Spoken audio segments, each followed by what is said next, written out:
Ucrania afirma que casi un tercio de la flota rusa de bombarderos estratégicos fue destruida o sufrió graves daños en una serie de espectaculares ataques contra aeródromos rusos. Vladimir Putin ha prometido represalias por los ataques con drones ucranianos del fin de semana contra bases aéreas rusas. Lo que venimos afirmando desde el comienzo de la guerra acaba de ser confirmado por Rusia. Las autoridades y funcionarios rusos han reconocido públicamente que quieren ganar la guerra en Ucrania, no mantener la paz. Esto se hace evidente en las exigencias de Rusia en Estambul, donde se están llevando a cabo actualmente las conversaciones de paz. Y por esa razón, la OTAN finalmente está tomando una acción constructiva. Ucrania será invitada a la próxima conferencia de la OTAN, según acaba de anunciar el secretario general de la OTAN. Volvamos al principio. ¿Por qué se invita a Ucrania a una conferencia de la OTAN y cuáles son las declaraciones de los líderes rusos? En primer lugar, esta es una declaración de Dmitry Medvedev, expresidente de Rusia y actual vicepresidente del Consejo de Seguridad ruso. Lo que dijo fue esto: a todos los que están ansiosos y esperan un castigo, deberían preocuparse. Es un rasgo típico del ser humano. Inevitablemente habrá represalias. Ante todo, es crucial tener presente que nuestro ejército está activo y seguirá avanzando. Quienes deban ser eliminados desaparecerán. Y todo lo que deba estallar, sin duda, explotará. En segundo lugar, las conversaciones en Estambul son necesarias para nuestro rápido triunfo y el derrocamiento total del régimen neonazi, no para una paz de compromiso en términos ficticios que alguien inventó. El memorando ruso, publicado ayer, tiene este significado. A continuación, analizaremos el memorando de paz ruso de Putin, ya publicado. Sin embargo, esto deja muy claro que Rusia se opone a la paz. Su objetivo es ganar. Sin embargo, en el frente, la situación no es la misma. ¿Qué habría pasado si hubiéramos invadido Irak tras 3 años de conflicto y 1 millón de muertos? ¿Hubiéramos tomado el control de menos del 20% del país? Eso ni siquiera se consideraría una victoria. Cualquier nación quedaría devastada por esa pérdida. Sin embargo, mientras Ucrania ataca en las profundidades de Rusia y Siberia, los funcionarios rusos, por alguna razón, intentan presentarlo como un éxito. Lamentablemente para Rusia, la declaración de Medvedev fue difundida por la prensa internacional, y ahora todos conocen la verdadera naturaleza del gobierno ruso. El senador Lindsey Graham respondió a la declaración de Medvedev de la siguiente manera: Medvedev merece elogios por un raro ejemplo de franqueza del aparato de propaganda ruso. Gracias por dejar claro al mundo que Rusia y Putin no tienen ningún interés en lograr la paz. La mala noticia para el senador Graham es que a Putin no le gustan las críticas. Y por esa razón, una campaña de desinformación liderada por Rusia se dirige actualmente contra el senador. Ya hemos vivido esto antes, que nuestros videos reciban "no me gusta" y votos negativos cada vez que critiquemos a Putin o al gobierno ruso para que el algoritmo los ignore. Por eso, les agradeceríamos mucho que pulsaran los botones de me gusta y suscribirse a continuación. Esto nos ayudará con el algoritmo. Sin embargo, hablemos de la campaña de desinformación dirigida al senador Graham. Verán, hace apenas unos días, esto empezó a popularizarse en Twitter. Las extravagantes facturas de hotel de los senadores Richard Blumenthal y Lindsey Graham en Kiev se hicieron públicas. Mientras ambos desfilaban por Kiev, Ucrania, salieron a la luz documentos impactantes del Departamento de Estado sobre los gastos estadounidenses, que revelan sus exorbitantes gastos de alojamiento. 2 acuerdos sorprendentes surgieron el 1 de junio de 2025. La asombrosa cifra de $403 por uno y la aún más asombrosa de $411 por otro. Todos se preguntan por qué esta cantidad es tan alta y qué justifica este gasto desorbitado. Entonces, todos empezaron a difundir esta información falsa. El senador Graham estaba siendo criticado por Patrick Bet-David y Elon Musk la retuiteaba. cuando no es cierto en la práctica. Aclaro. Más mentiras. Noticias falsas. Apoyo plenamente los esfuerzos del presidente Trump para poner fin a este conflicto y garantizar que Putin no prevalezca. Este no es un informe sobre gastos de viaje. El Departamento de Estado tiene un contrato mensual con diplomáticos estadounidenses en zonas de conflicto. El viaje del senador Graham no tiene nada que ver con esto. Pero antes de compartir información con su audiencia en redes sociales, muchos no la verifican. Y Rusia es particularmente fuerte en este aspecto. Saben cómo propagar información falsa, pero no tienen ni idea de cómo librar una guerra en el campo de batalla. Tienen noticias sorprendentes sobre Ucrania, sus funcionarios y simpatizantes a diario. Y antes de que se rectifique, esa información circula por los medios, llevando a todos a concluir que Ucrania es una nación corrupta. Si realmente queremos hablar de corrupción, deberíamos examinar a Vladimir Putin. De alguna manera, Putin ahora posee varias casas valuadas en miles de millones de dólares, y su padre era chef en Rusia. Putin, en mi opinión, no merecía todo eso por servir al pueblo ruso. Lo consiguió aprovechándose de la riqueza y el pueblo rusos. Y ahora que sabe que perdería el poder si esta guerra termina, Putin no quiere que termine. Por eso quiere seguir haciéndolo mientras pueda. Apenas unos minutos antes de que comenzara a grabar, afirmó lo siguiente: pero en estas condiciones, ¿cómo pueden celebrarse tales reuniones? ¿Qué hay que discutir?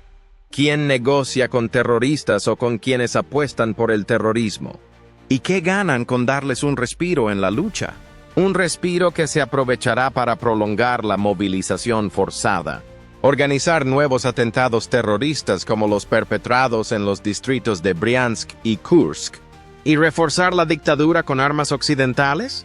Comprender la situación de Putin en Rusia es crucial en este momento, ya que no se ha sentido seguro en Moscú en los últimos meses, sobre todo desde la rebelión de Prigozhin. Es consciente de que quienes lo rodean están tramando planes. Y fue Jason J. Smart quien se unió a nosotros en una transmisión en vivo para hablar sobre este tema. Me gustaría mostrarles este video ahora mismo. Por cierto, yo era el único que caminaba. Como resultado, tenía hombres en el transporte de personal, pero no llevaba casco ni chaleco antibalas. También hablé con otros. ¿Qué pasa? Pregunté a los rusos con los que hablé en la calle. ¿Cómo van las cosas? Pregunté. También hablo ruso. Por supuesto. Hay una historia detrás de eso. Un aspecto intrigante fue que no mostraron ningún miedo al ejército ucraniano. De hecho, me sorprendió la frecuencia con la que me paraban en la calle y me preguntaban cuándo abrirían las calles y cuándo ocurriría esto. Prometo que nadie se acerca a los rusos cuando invaden territorio ucraniano. Les tienen muchísimo miedo. Sin embargo, era diferente. No asustaron a los rusos en Kursk. Sin embargo, el segundo factor, y, en mi opinión, el más importante, fue la abierta culpa que le dieron a la administración Putin por su situación actual, concretamente por su ocupación. ¿Por qué Putin empezó esto? Me preguntaron. No era necesario. Nuestras vidas no mejoraron con esto. ¿En qué me beneficia esto? ¿Cómo podría él hacer esto? Y como todos los menores de 50 años se van de viaje, son principalmente personas mayores. Por lo tanto, sus nietos, que son niños, y sus hijos, que son adultos, han partido. ¿Cuándo fue la última vez que hablaste con ellos? Pregunté. Todos nuestros familiares huyeron, ¿sabes? Bueno, ¿nadie intentó quedarse aquí a luchar? Pregunté. Para defender Kursk. ¿No pidió alguien armas al ejército ruso? No, nadie lo hizo. También es cierto. No hubo oposición. Los rusos simplemente aceptaron ser ocupados. Se oponen al gobierno. Y si creen que es un mito, piensen en lo que ocurrió el año pasado cuando Prigozhin, que cumple años hoy, intentó derrocar al mando militar ruso en Rostov. Prigozhin es el fundador del grupo Wagner y, debo decir, uno de sus líderes. Como pueden ver en los vídeos de internet, cuando llegó a Rostov, civiles rusos se acercaron a él y les ofrecieron comida, vino, agua, flores y un agradecimiento. Estaba disponible en línea. Hay más que simples rumores. La cúpula militar rusa era visible en Internet cuando llegó a Rostov. ¿Cuá? Recordemos, está a 320 kilómetros de Moscú. Estaban hablando con la cúpula militar cuando él salió al llegar. Compartieron una taza de café. Fumaron cigarrillos con él. ¿Sabes? No deberías hacer esto, dijeron. En realidad, no es buena idea, ¿sabes? Sin embargo, ¿sabes cuál es el elemento más crucial de la historia? Aunque todos lo veían acercarse, no nos dimos cuenta de su llegada. Conocían su ubicación con cientos de kilómetros de antelación. No se solicitó un ataque aéreo. Ni la policía local ni la rusa intentaron detenerlo. No pudimos ver a los guardias fronterizos. No vimos a la Guardia Nacional. No vimos a los chechenos. No vimos al ejército ruso. Nadie intentó detenerlo. Nadie solicitó un ataque aéreo contra Prigozhin. ¿Cuál fue la razón? La inseguridad en el estamento militar ruso era incierta. Creían que Prigozhin podría tomar el poder. Además, Moscú guarda silencio. El expresidente Medvedev permaneció en silencio. El líder de la Iglesia Ortodoxa rusa, el patriarca Kirill, no dijo nada. Fíjense en los altos funcionarios rusos. Silencio. ¿Cuál es la razón? ¿Por qué declararon su total apoyo a Putin? Porque dudaban de su capacidad para mantenerse en el poder. Temían que Putin perdiera el poder. Intentan protegerse de lo que pueda suceder. Sí. Además, Medvedev parece estar perdiendo la cabeza porque, hace apenas unos días, lo vi amenazar a Trump con una tercera guerra mundial, como si tuviera alguna autoridad, lo cual es una locura total. ¿Por qué? Si lo piensas, amenazó con un Armagedón nuclear y un Armagedón mundial 18 veces en un solo mes, creo que en febrero del año pasado. Eso es lo que hace constantemente. Y si alguien está realmente interesado, hay una buena razón para ello. Y hay una explicación muy sencilla. ¿Está en ruso? Si alguna vez vas a pasar el resto de tu vida intentando comprender Rusia, toma nota de esto y préstale atención. Rusia se divide en varias categorías distintas. Imaginemos que Putin está en la cima. Putin nunca dice, iniciaremos la tercera guerra mundial. En cambio, de vez en cuando hace insinuaciones muy duras. Sin embargo, jamás dirá algo como, ¿sabes? Trump o Biden son idiotas o no saben lo que hacen. Jamás. ¿Por qué? El trabajo de Putin es aparentar superioridad en todo momento. Hay una dictadura. Todos tienen un papel que desempeñar. No deciden simplemente hacer lo que quieren. Ese es su trabajo. Parece estar por encima de la controversia. Se toma la diplomacia en serio. Lo es, etc. Sin embargo, los perros de ataque deben ser aquellos que están por debajo de él. Y por esa razón, tenemos a alguien como Medvedev y a la prensa popular controlada o respaldada por el Kremlin, que publica estas afirmaciones propagandísticas bastante extremas. Vamos a bombardear París, Berlín, Washington, Nueva York, e incluso podríamos iniciar la Tercera Guerra Mundial. Nada de esto lo harán ellos. Sin embargo, son conscientes de que deben mostrarse fuertes, porque los altos líderes rusos nunca lo dicen. La razón es que constantemente diferencian entre ambos. Dmitry Peskov, portavoz de Putin, nunca hace tales declaraciones. De hecho, Peskov declaró que no nos tomamos como algo personal que Trump afirmara que Putin estaba loco la semana pasada. Todos sabemos que Trump se encuentra actualmente bajo mucha presión y estrés. Y le agradecemos todo lo que ha hecho para intentar unir a nuestras naciones. ¿Por qué dice eso ahora? Desempeñan papeles diferentes. Entonces Medvedev declaró, vamos a iniciar la Tercera Guerra Mundial. Estamos por encima del conflicto, según el hombre que representa a Putin, porque eso es lo que el pueblo ruso quiere ver. Somos diplomáticos serios. Los propagandistas, Sobolev y estos otros individuos, incluido el expresidente ebrio Dmitry Medvedev, se comportan como payasos para cumplir con su función de bravucones. Además, como nunca hemos tuiteado nada, creo que Medvedev también sigue el canal. Empezamos a tuitear hace apenas 2 días, y de repente, Me di cuenta de que Medvedev había bloqueado los temas esenciales de negocios en Twitter. ¿En serio? Ojalá lo vea. En este punto, debemos reconocer que el mundo está empezando a reconocer gradualmente que a Rusia no le interesa la paz. La OTAN actúa por esa razón. En esencia, la OTAN está intentando intensificar sus esfuerzos para apoyar a Ucrania. El secretario general de la OTAN acaba de hacer una declaración bastante sorprendente. Ucrania será invitada a la próxima cumbre de la OTAN, afirmó.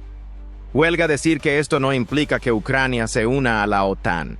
Demuestra que la OTAN está dispuesta a brindarle más apoyo. Además, están intentando determinar cómo pueden asegurar la seguridad de Ucrania sin que Ucrania se una a la OTAN. Porque la adhesión de Ucrania a la OTAN no es una opción, como ha dejado claro Estados Unidos. Las declaraciones del secretario general son las siguientes. Después de todo, invité a Ucrania a la conferencia. Hoy tenemos una reunión muy importante con los ministros de defensa, el Grupo de Contacto de Defensa de Ucrania, y publicaremos un programa con más información sobre Ucrania y la OTAN lo antes posible. Mañana se celebra el Consejo OTAN-Ucrania. Seguiremos celebrando estas reuniones y asegurándonos de planificar la próxima. Sin duda, la reunión tendrá un impacto. Esta acción coincide con informes de que Estados Unidos está empezando a preparar un nuevo paquete de sanciones contra Rusia. La UE participará en esto, lo cual sin duda es muy positivo para Ucrania. Cabe destacar que este paquete de sanciones no es el mismo que se encuentra actualmente en el Senado, debido a que el senador Lindsey Graham ha presentado o copatrocinado un proyecto de ley que sometería a Rusia a sanciones secundarias.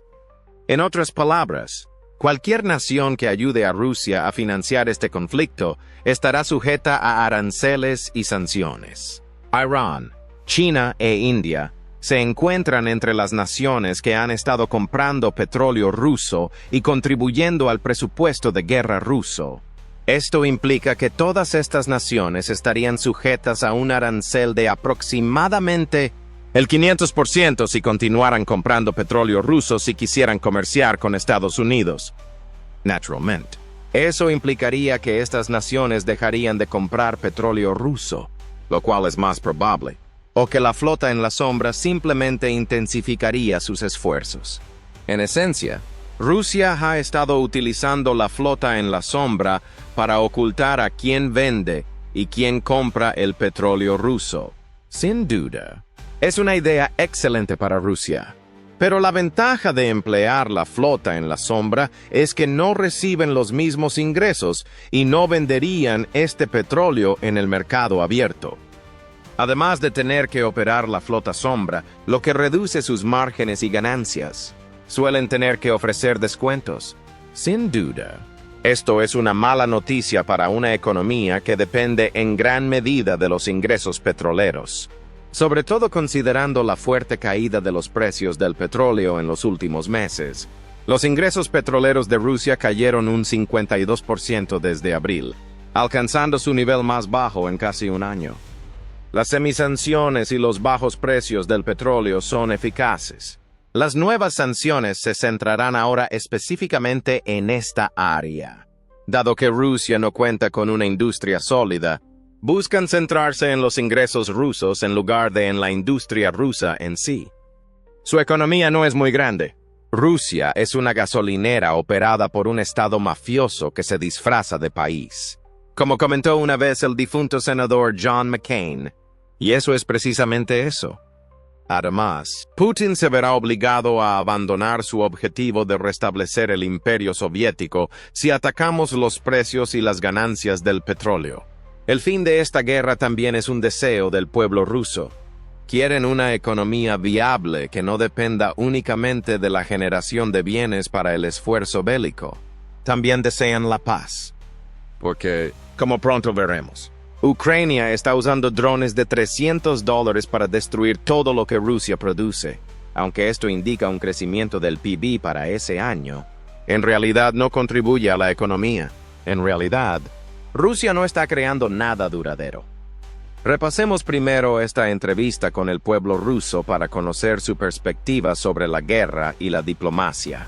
Todo lo que está sucediendo, incluidas todas estas guerras, me deprime. Me cuesta encontrar un empleo estable. La paz es el factor más crucial. La mayoría de la gente desea la paz y una pronta solución del conflicto. Mi único deseo es ese. ¿Les afecta esta batalla en Moscú? Claro que sí. El hijo de mi amigo está en el ejército. Estamos preocupados por él. Solo tiene 26 años. Por lo tanto, sin duda nos impacta. Cada día es más aterrador. Hemos vivido 50 años, gente como yo. Hemos vivido nuestras vidas. Pero ¿qué verán nuestros hijos y nietos cuando crezcan? ¿Cuáles son tus esperanzas? ¿Cuáles son tus aspiraciones para el futuro? ¿Qué espero? Necesitamos estabilidad. Todas nuestras esperanzas se harán realidad. ¿Cómo podemos lograr esta estabilidad? Es una pregunta compleja. La política está más involucrada. Todos mis amigos están ansiosos. Muchos tienen familiares que sirven en las Fuerzas Armadas, sus propios hijos o sus sobrinos. Me preocupan nuestros hijos. Supongamos que fabricaran aviones que valdrían $100 millones, incluyendo bombarderos. Eso elevaría el PIB de Rusia. Esto demuestra que el PIB de Rusia generó recientemente $100 millones. Sin embargo, ¿es esa una solución a largo plazo? Porque no solo debemos hablar de bombarderos. Hablemos ahora de tanques. Para demostrar el crecimiento del PIB, Rusia está reestructurando varios de sus tanques obsoletos. Sin embargo, estos tanques son destruidos al llegar al frente. Si bien el PIB de Rusia ha aumentado, la población del país no se beneficia realmente de este progreso, ya que Rusia no está generando soluciones a largo plazo.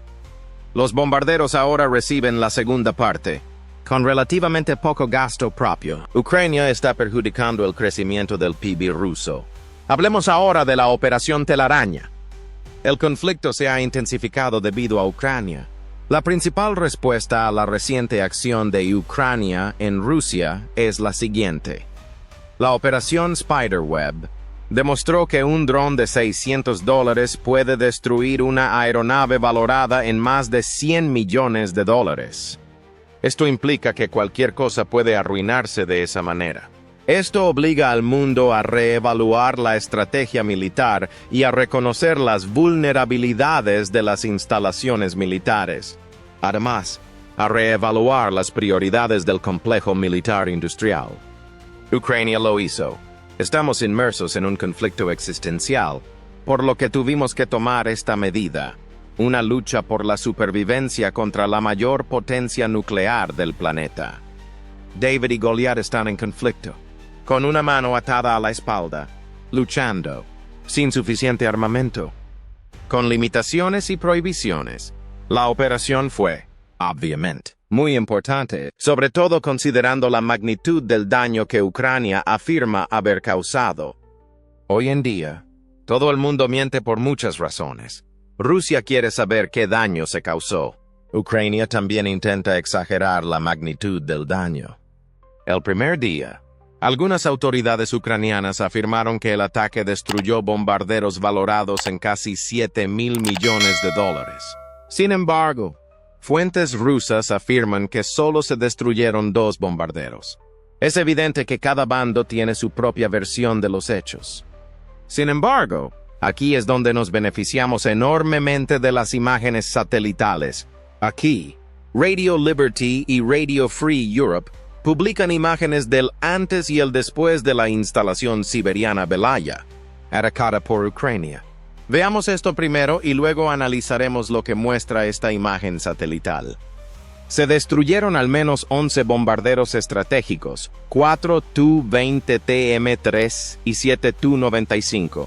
Un avión de transporte An-12 también sufrió daños. Claro que esta es solo una base. Sin embargo, fue quizás la más grande de las atacadas. Por lo tanto, sufrió la mayor parte del daño. Sin embargo, Ucrania también atacó otras 3 bases. Rusia probablemente perdió muchos más aviones como resultado, considerando todas las alternativas. La capacidad de Rusia para proyectar poder en el Ártico se verá debilitada por el ataque de hoy. Estamos dialogando al otro lado del Atlántico, en el Pacífico. Nos pronunciamos contra Europa y Ucrania. Este es un revés significativo. Es, con mucho, la mayor derrota que ha sufrido Rusia desde que la Alemania nazi, aliada de la Unión Soviética, invadió el país el 22 de junio de 1941 durante la Segunda Guerra Mundial. Al menos el 34% de los bombarderos estratégicos de disuasión nuclear rusos fueron destruidos. Sí, y también noté que habían detenido su fabricación. Así que estos son los bombarderos. Supongo que son similares a los aviones soviéticos antiguos. Como ya no cuentan con la cadena de suministro para minimizar todos estos daños, no pueden simplemente repararlos. No, Rusia no puede solucionarlo. Lo significativo en este caso es que no generaban regularmente toneladas y toneladas de estos artículos. No, la cantidad durante la era soviética era limitada. Y si lo buscas, intentaron modernizar estos aviones reparándolos durante, en algunos casos, casi 10 años. No se puede reconstruir eso en una semana. Se tardó más de 10 años en desarrollar estas cosas. Además, carecen de los componentes y recursos necesarios para recrearlas. Sí, si de repente me encuentro sonriendo porque estoy viendo la conversación y alguien dice, «Imagínate esto». Sé que Ucrania afirma que Rusia sufrió daños por casi $2,000 millones como resultado. Y se trata de drones de unos $300. Quizás, Kingham, según alguien, literalmente. La estimación era de unos $3,000 millones cuando creé mi video esta mañana. Actualmente se estima en cerca de $7,000 millones. Es una pérdida enorme. Se puede ver la sorpresa de los soldados rusos al leer los canales rusos de Telegram, algo que disfruto mucho. Ves sus mensajes de voz a sus familiares y sus selfies, después de todo. ¿Qué pasa? Se van. ¿Cómo es posible? Me doy cuenta de que esto es un completo desastre. Y lo es, en efecto. Rusia ha sufrido un grave revés. Además, sus servicios de inteligencia fallaron y su defensa aérea no lo detectó. Lo que quiere decir con increíble es que Ucrania orquestó la mayor parte de esto y lo llevó a cabo desde un lugar adyacente al edificio del FSB de la Agencia de Inteligencia Rusa. En otras palabras, estaban ensamblando estos drones y preparándose para llevar a cabo esta operación en el edificio de al lado. Además, la Agencia de Inteligencia Rusa, el FSB, desconocía por completo lo que ocurría en el edificio contiguo. A medida que se destruyen los bombarderos, se degradan las defensas y disminuye el apoyo público. La reputación de Rusia como potencia militar se deteriora cada vez más. El equilibrio global de la disuasión está cambiando gradualmente a medida que la OTAN proporciona a Ucrania apoyo militar e institucional. La resiliencia, la tecnología y la diplomacia superan actualmente a la potencia de fuego pura.